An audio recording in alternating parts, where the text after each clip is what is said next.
Welcome to my channel. My name is Alexis, and in this video we're going to be talking about law and order. So obviously we can say that law and order are incredibly important to a functioning society. If we don't respect the laws in our society, we can pretty much guarantee that things are going to start to break down pretty quickly. But sometimes there are laws that don't necessarily make any sense or that are flat out immoral.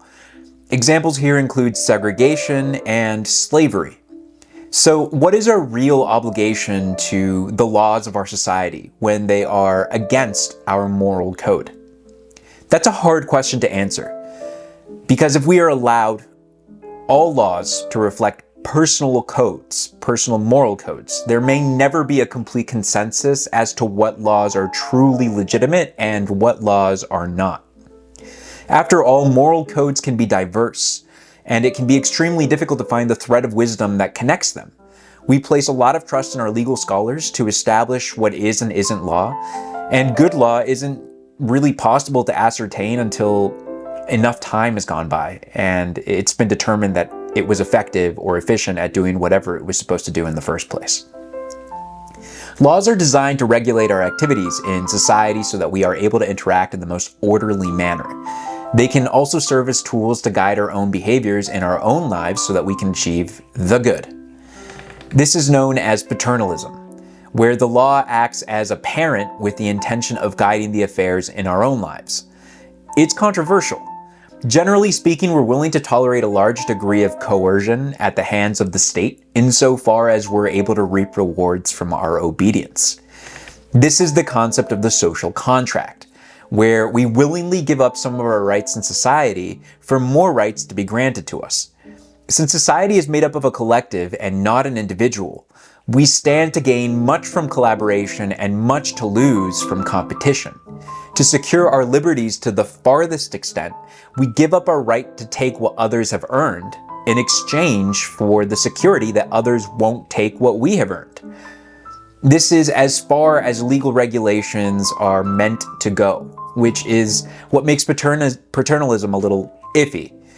Once the state starts crossing the line as to what we should or should not be doing in our personal lives, it begets the critical question, are we free?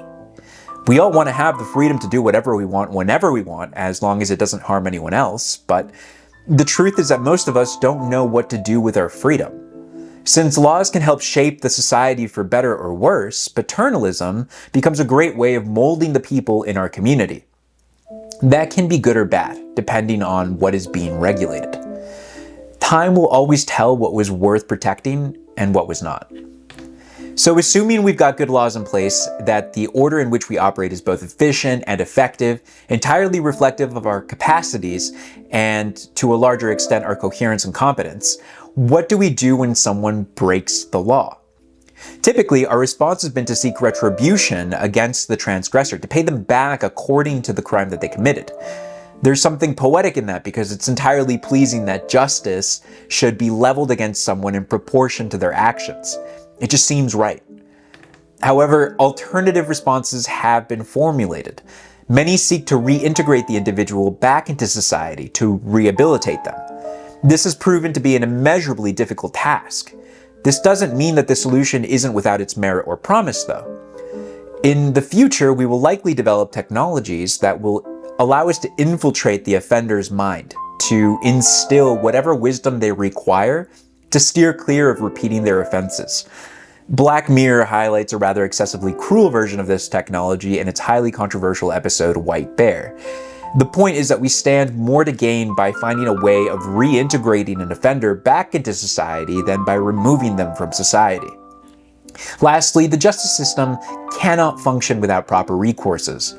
Having the right to a good defense, being innocent until proven guilty, being judged by a jury of your peers, investigative and evidentiary limitations, etc., are all important to a healthy justice system. If we don't believe in the law, then it has no value in our lives. No one would participate in a community or a society that could freely take away their rights without justification. We see this as a universally immoral, corrupt, and wrong thing to do. It's unreasonable to expect us to cooperate with our legal system when we are tried without justification, or worse, convicted. However, if we trust our justice system because it's proven itself to be capable, competent, and coherent, then everything flows ever so smoothly. Moral of the story: go live somewhere that honors the rule of law and has a legal system you could believe in. And that's everything I wanted to say about Law and Order. If you have anything to add to this discussion, please go ahead and add it in a comment in the comments below.